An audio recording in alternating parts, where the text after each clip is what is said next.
As the next subject, the factors of engaging youth in sports. He's a psychology professor with 35 years of experience, both here in Latvia and in the United States.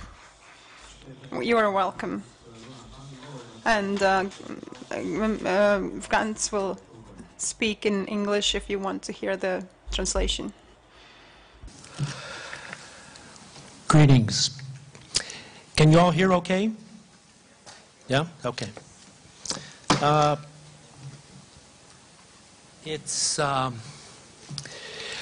not used to, I don't sort of like to speak from a podium and also to have a microphone in front of me because I like to move. And so today I'm going to restrain myself and I'll try to behave. And hopefully from some of the things that I say today, you'll be able to gain some insights, some knowledge, some information that may be helpful to you so that you can do the work that you do better.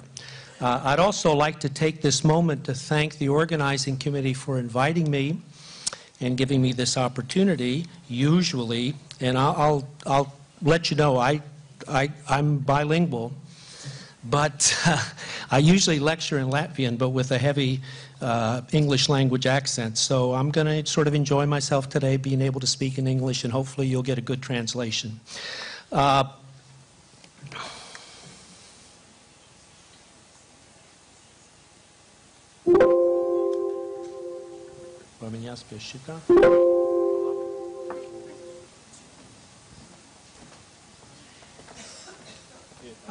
Okay. Okay. Just to kind of give you an idea, we're going to have kind of a psychological slant for this talk, but we're going to build very much on the last two speakers. The gentleman from Finland, in terms of some of the things that he said about what really motivates and inspires young people to engage in sports and physical activity.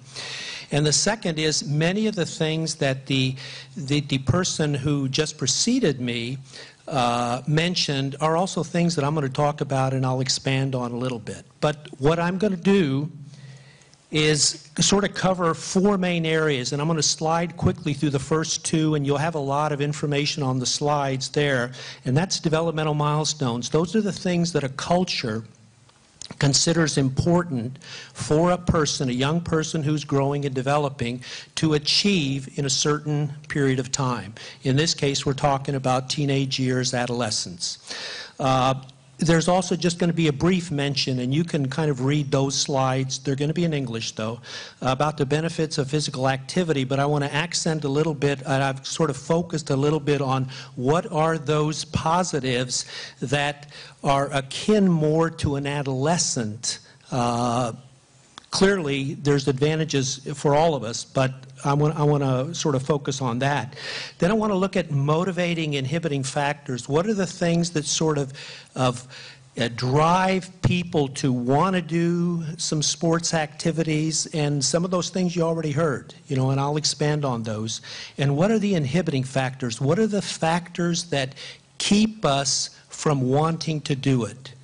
And then the last part, we'll kind of look at a Latvian program now to promote physical activity in team sports in 13 to 15-year-old adolescents.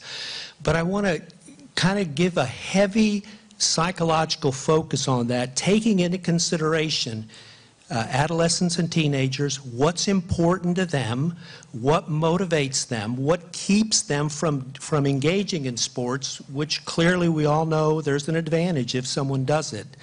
But kind of a personalized approach to, if you really want to hook and you really want to try to get someone involved, some of the things that you need to kind of look at, some of the maybe thinking that you need to realign. And much of what I talk about is based very much on support and positives. I'm not a big fan of punishment. There need to be consequences, but consequences can be laid out also in a non-punishing kind of a manner.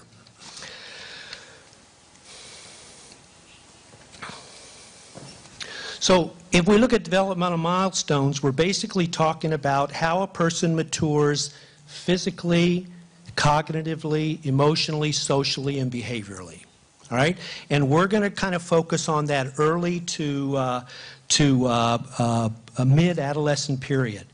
Most obvious thing physically is the physical maturation, the growth, the increase in height, the increase in weight, the sexual maturation that occurs within the individual.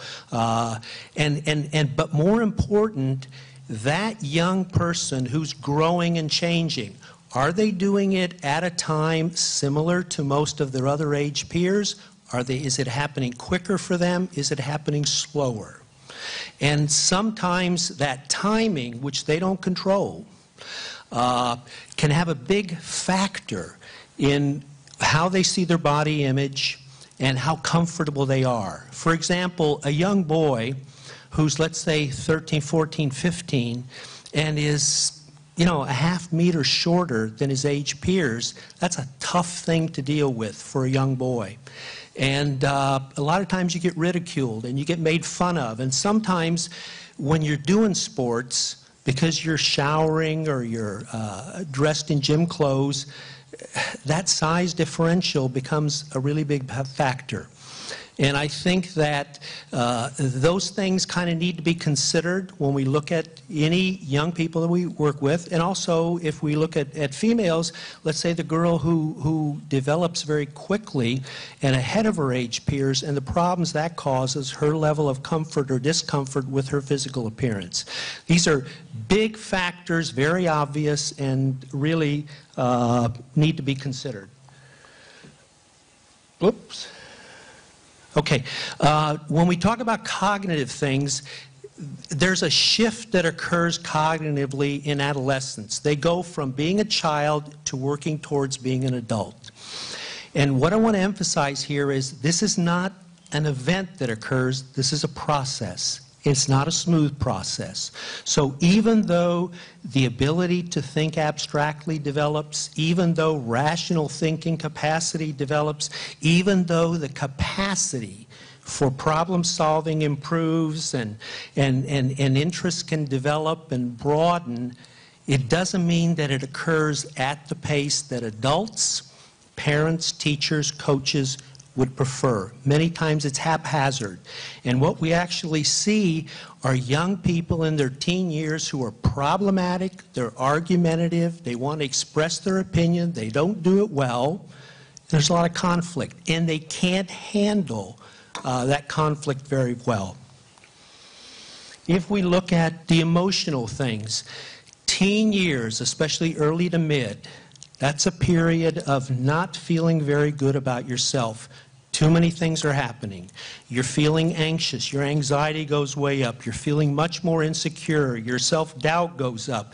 Your mood fluctuates. All of these things are occurring very quickly, and you really don't know how to manage it. Now, for some kids, the process is smoother. But for a lot of kids, it's not. And we're actually going to be looking more at those who have some struggles in these areas.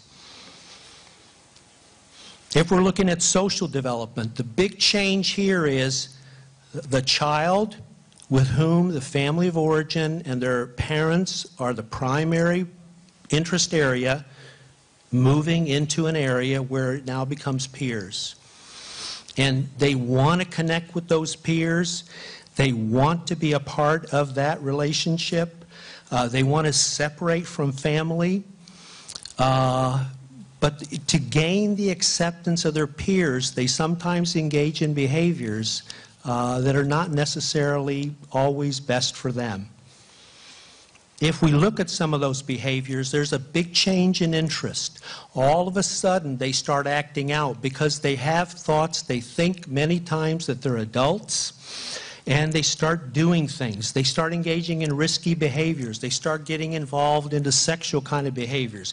They start experimenting with drugs and possibly even some delinquency. And there are things, they're trying out a lot of behaviors, and they're not really in very good balance as to how all of that needs to occur. But if the youth is going through this period, this developmental milestone period, and doing it fairly smoothly, they should be able to answer some basic questions. Who am I? Am I normal? Am I competent? Am I lovable and loving? And the answers to these questions, who am I? A lot of times they don't know. They know what helps them feel good. They definitely want to be normal, but they're so sensitive, they're always picking up the fact that maybe there's something wrong with me.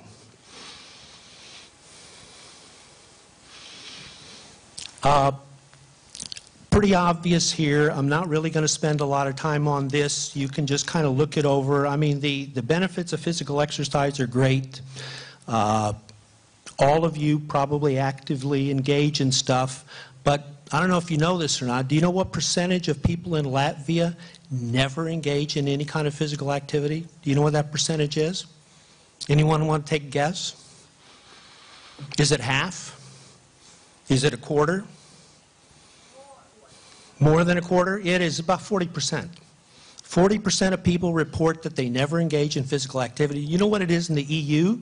In the European Union, it's over 50%. It's 56% say they almost never or seldom engage in physical activity. At the same time, we know that it helps us a lot.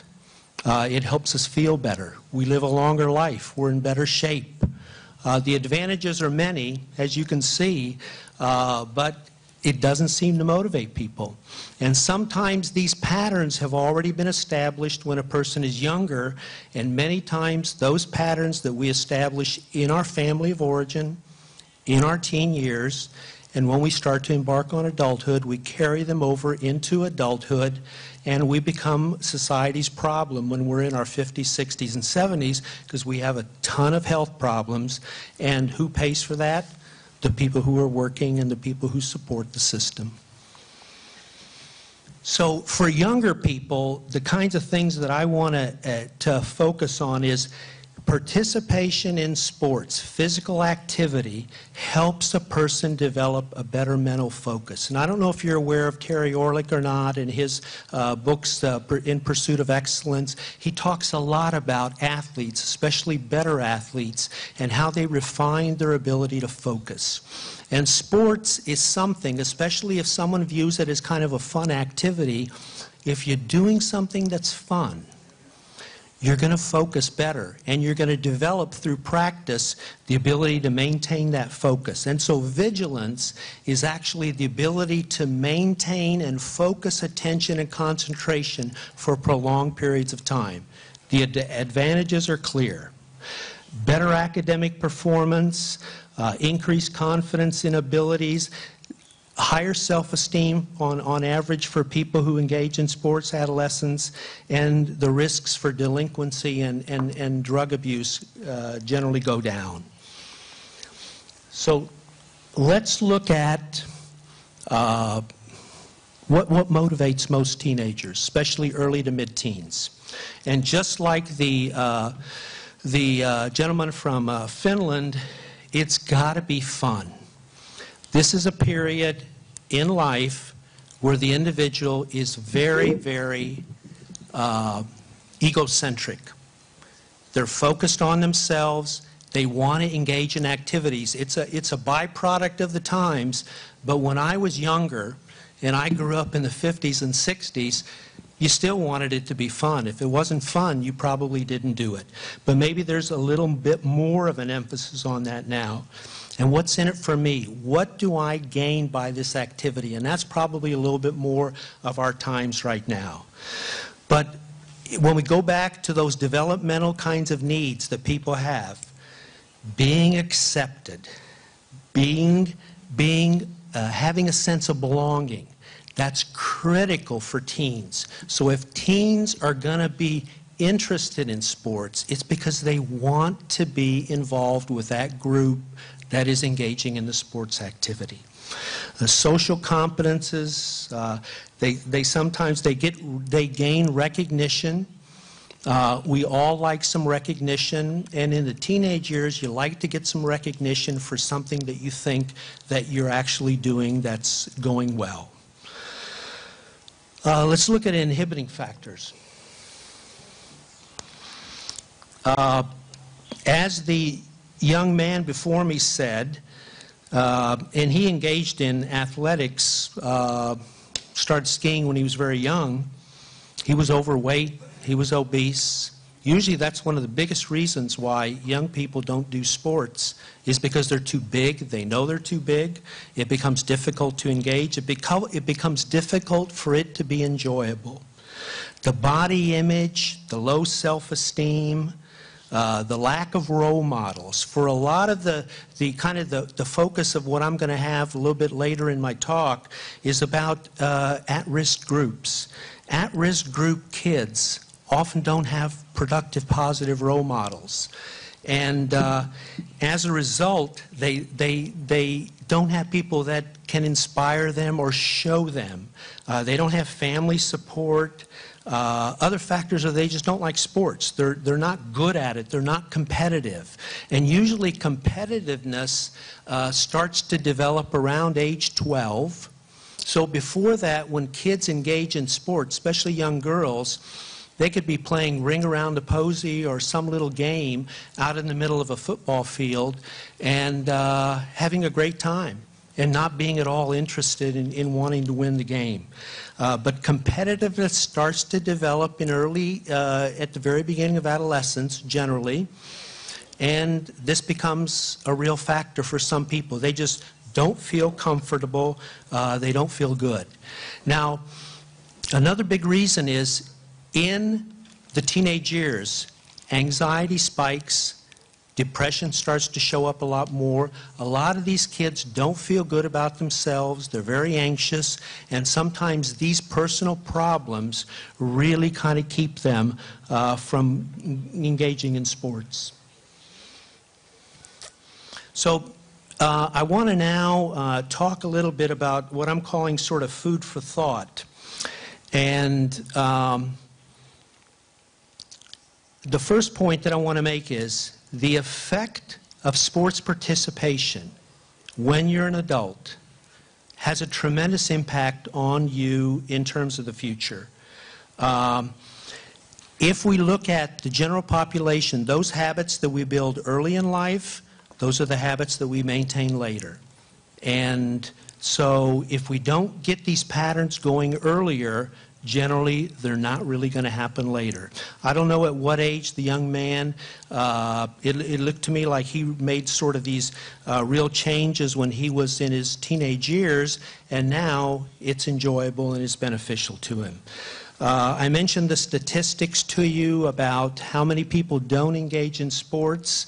Amongst young girls, if we look at sports participation with girls, when they don't engage as teens, the chances that they're going to try something later in life is less than 10%. The pattern gets firmly established. Also, many times sports for girls, it's too competitive. Other girls, it's not feminine enough. Yeah, and I agree with the fact that you need to brand it, you need to sell it, you need to show that it's something that's going to have some value. The last thing that I want to mention is the importance of supervision. I'm not a big fan of just kind of having young teens come together, especially with a lot of disparity in physical size, a lot of differences in terms of emotions and kind of social adjustment, and having them do things unsupervised. Some coaches are, in my opinion, good and supportive, and I think that's very, very much needed at this point. Some are yellers, and they become counterproductive.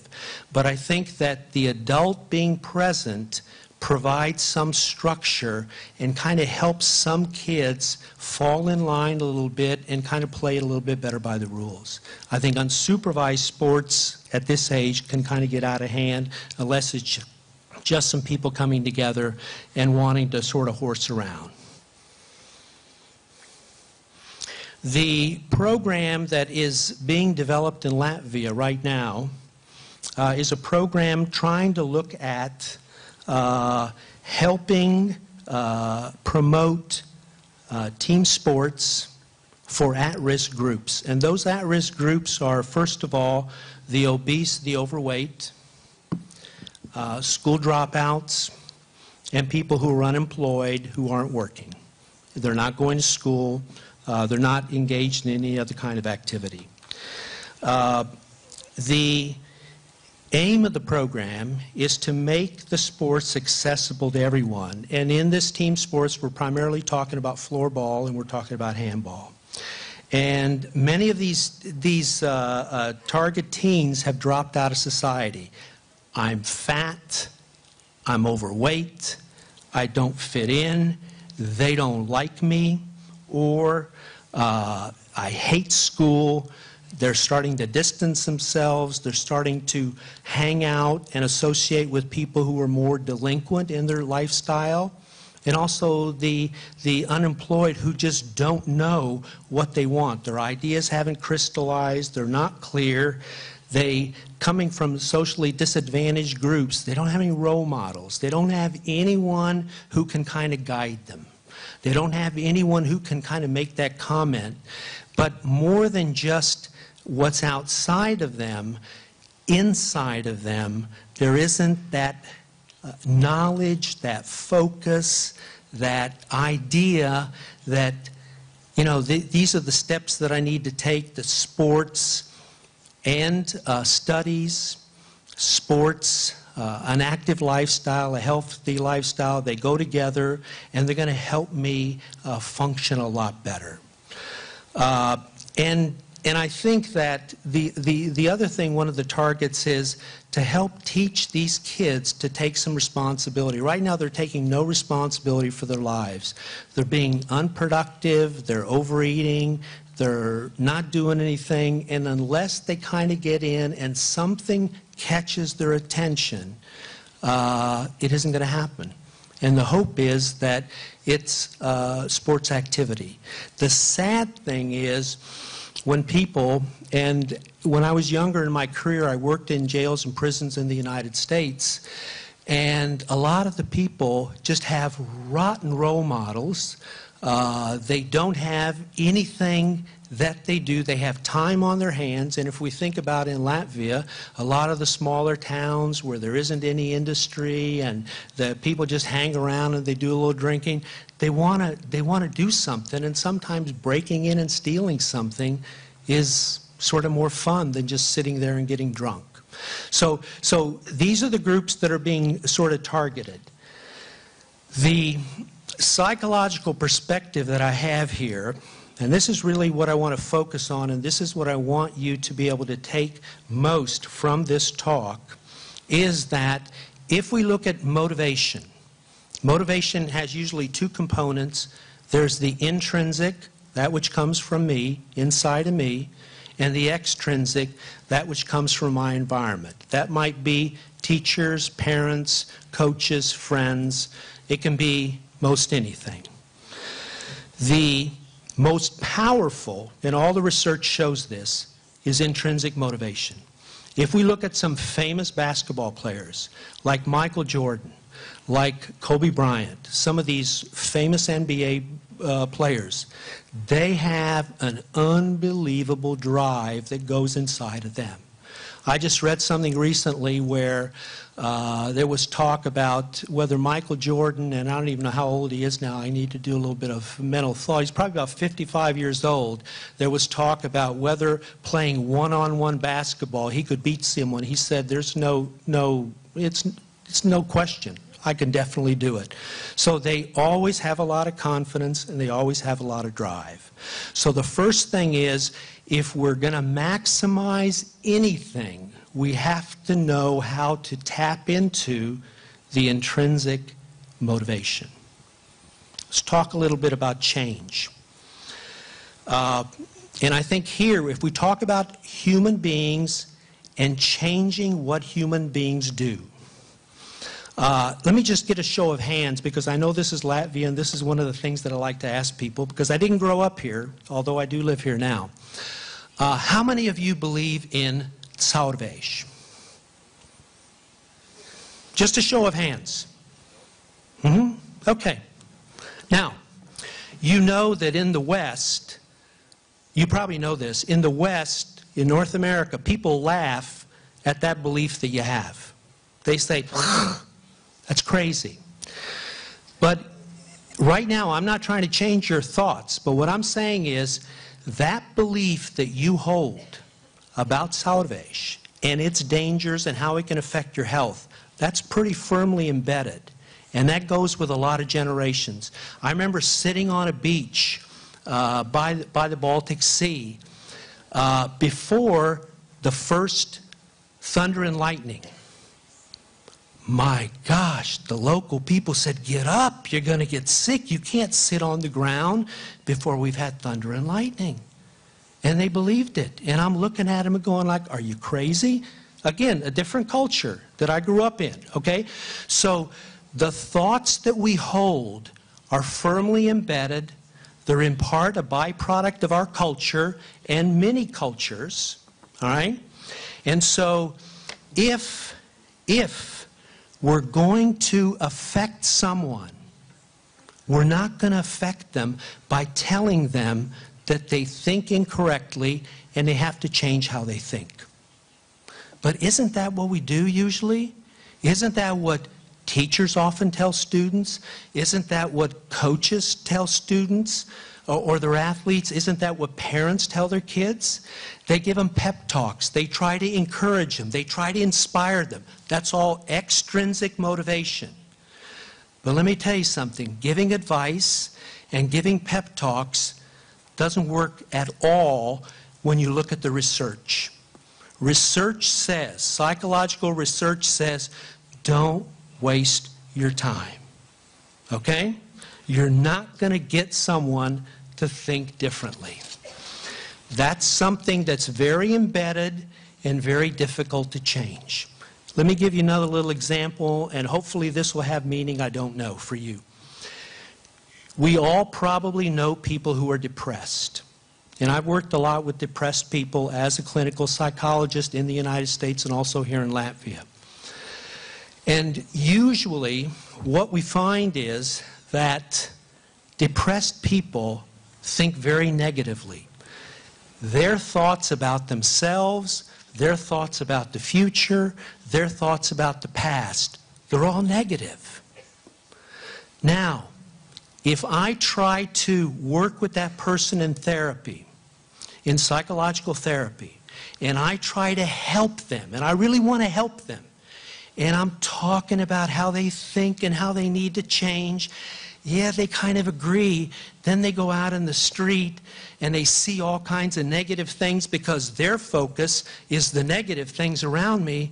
And they say, well, I know he wanted to help, but man, that was worthless. That was a waste of my time and money. It's all bad. And the work actually with depressed people is you get them moving. You get them doing things. And when you get somebody moving and you get them doing things, they become a little more active. And if you get that to a good level, you actually start to affect the endorphins in the brain. Because physical activity increases positive endorphins, serotonin, and a few others, and it helps people feel better. And when you feel better, you might be, I'm not saying you will, you might be receptive to considering something else. Now, let's look at the overweight disadvantage. How do they feel about themselves? They're demoralized. They're disheartened. They're depressed. They have almost zero intrinsic motivation, and they don't react well to extrinsic motivation. The young man who spoke before me, the skier, he said, people tried to encourage me. That sounds nice. That's helpful. But did he say that was what really helped him? He didn't. But people were trying to give him pep talks. They were trying to encourage. So I guess what I'm saying is, it's nice to be supportive, and it's nice to encourage, but if our goal is to change behavior, that won't work. There's too much research out there that shows that that's not the most effective way to do it. Okay? So let me look at behavioral psychology now. Now, coming from, I wasn't born in the U.S., but I grew up in the United States. I'm primarily educated there, and there's a very strong sort of branch of psychology in the United States called behavioral psychology.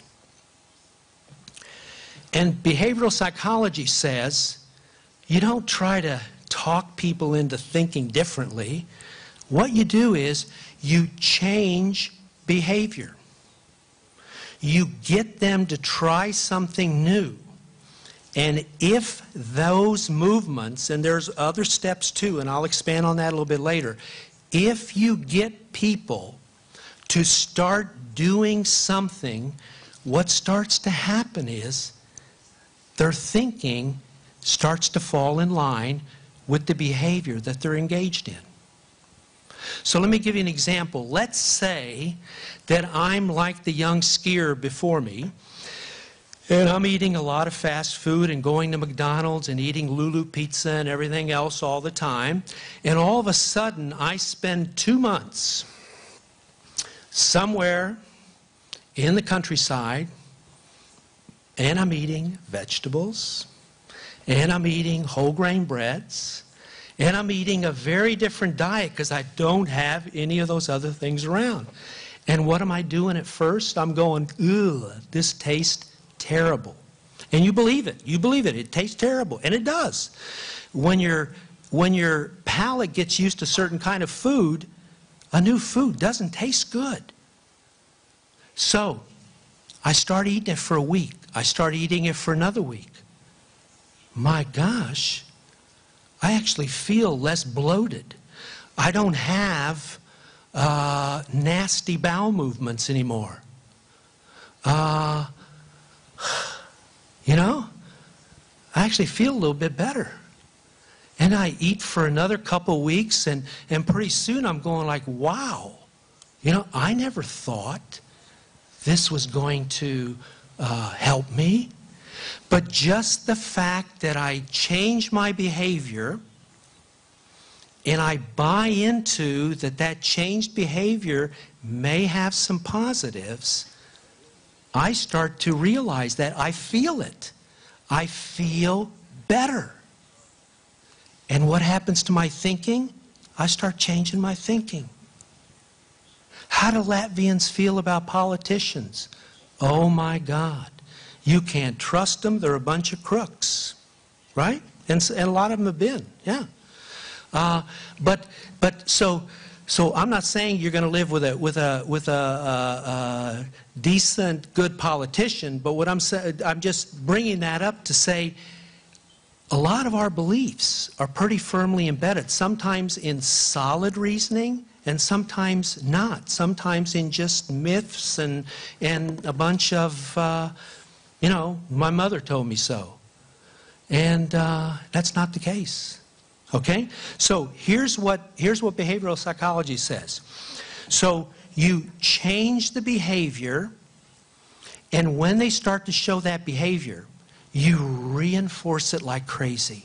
You positively reinforce that good behavior. Let's say we have a kid who is in school, 12-year-old boy who loves going around hitting other kids in the arm.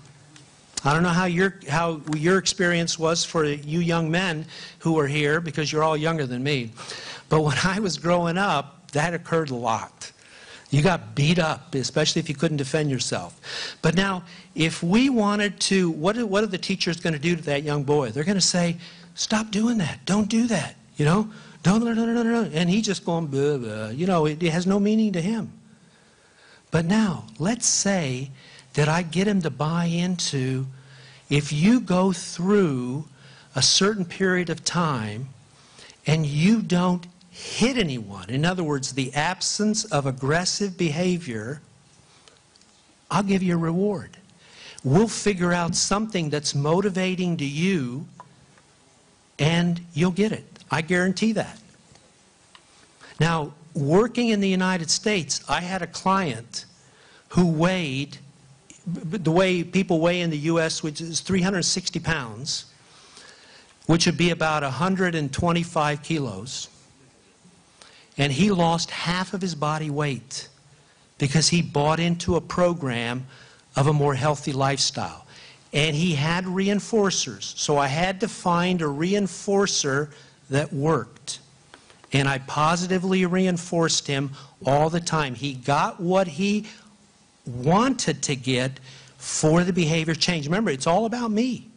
I'm very egocentric. I'm focused on me. I'm focused on feeling good.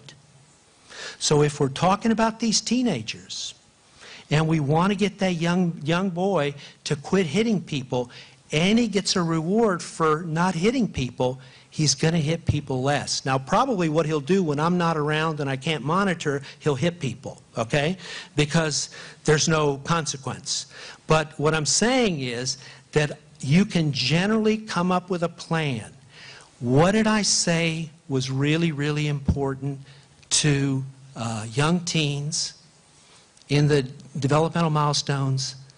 Belonging, being accepted, being with the group. That's predominant.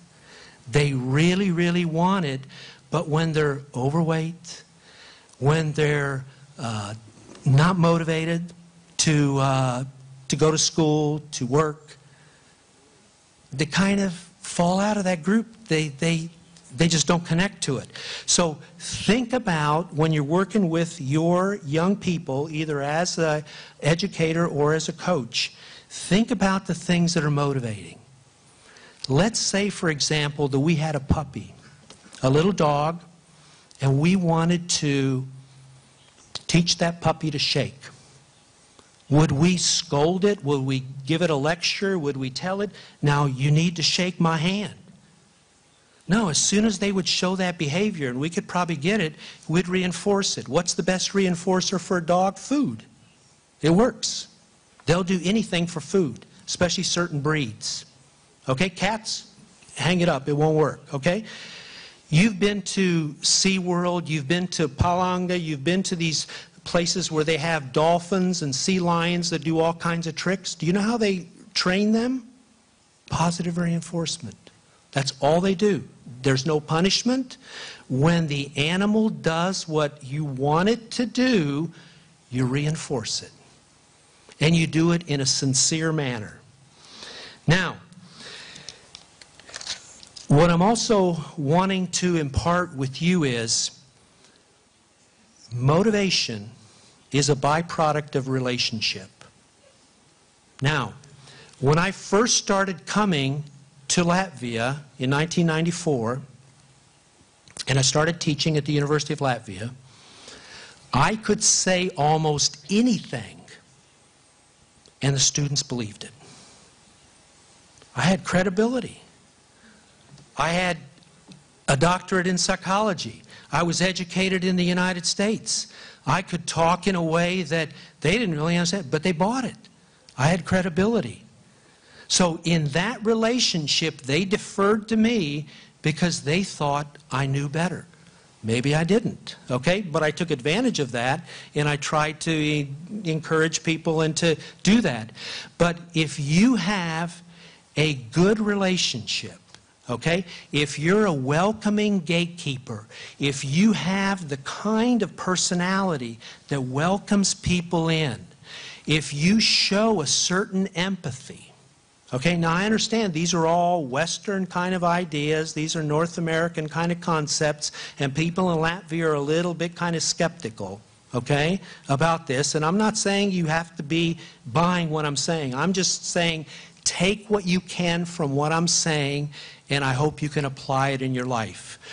But the key is be someone who shows some genuine concern.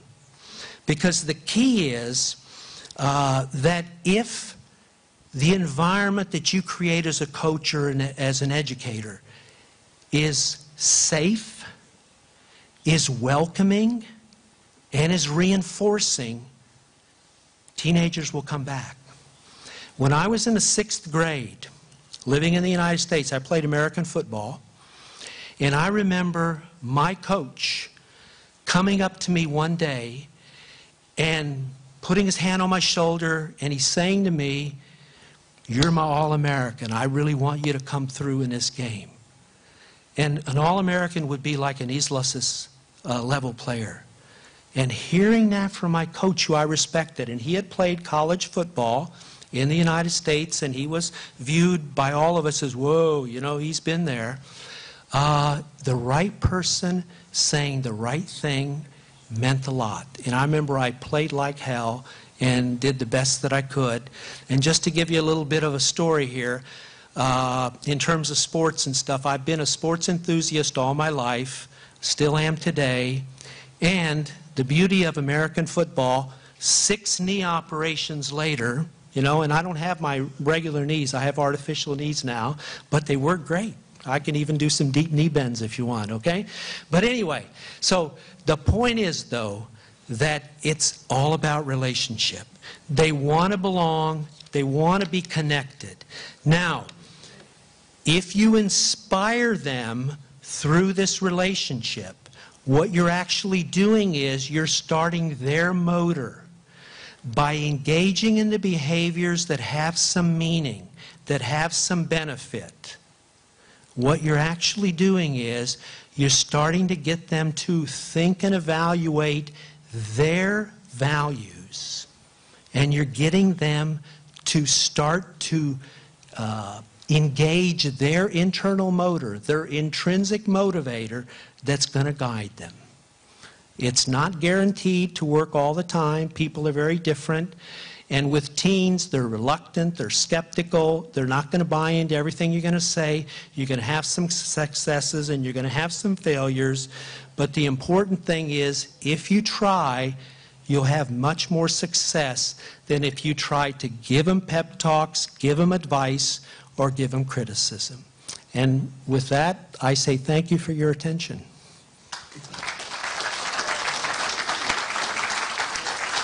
For this, thank you. I would like you to imagine now, here stands an average American, Okay. and here average Latvian. Same So, age. same age, same color of clothes. You want to do this in Latvian? No, it's okay. Okay, all right. And how do you think, American or Latvian, who is more confident about himself? About their abilities? Yeah. For example, sports. I would say in sports, I'm really impressed by Latvian sports, okay? And when I lived here 20 years ago, my kids went to school here and played sports, and I thought that was pretty good. But I would say the North American kid, I believe, is probably a little better grounded because he's received more of these nurturing relationships. And the Latvian child, in school, you get reprimanded, you get attention for what you do wrong. You often don't get attention for what you do well. And so getting attention for what you do well builds confidence, builds self-esteem, and so you're a little stronger, you're a little better grounded. But I'm impressed at how people flourish here in Latvia. You know, when I compare 20 years ago to now, because I've lived here now for 3 years, you know, I love it. I love how many people do things, you know, and the important thing is keep doing it when you're almost 70, you know, because it's going to come with a lot of advantage. Why did they ask you this question? Because my brother played basketball in NCAA. Minnesota. Yeah, you I know. followed him. Yeah, and he had Too bad he was on the wrong teams, though. He should have gone to Michigan State. That's where I went. all right. But why did I ask? Because I was there and I met one of these teammates, he was not on the team, but he was like practicing together, and he's not talented at all, but he did go to practices, and I talked to him, and he was like very motivated, very confident, even if he doesn't play well. But that's why I asked about American and Latvians, that they are like thinking they're good. Yeah. Well, also your brother probably noticed how much more eye contact people make there, and how many more smiles you get. And how when you walk on the streets in either Liepāja or Riga, no one makes eye contact with you, nobody connects, no one smiles, there's indifference. And that gets to be kind of epidemic, you know?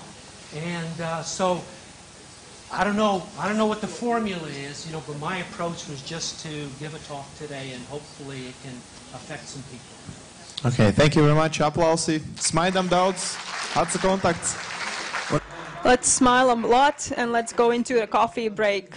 At 2:30, let's come back. Not at 2:20, as it says on the plan, but on the second floor, there's coffee and snacks. Let's see you in an hour.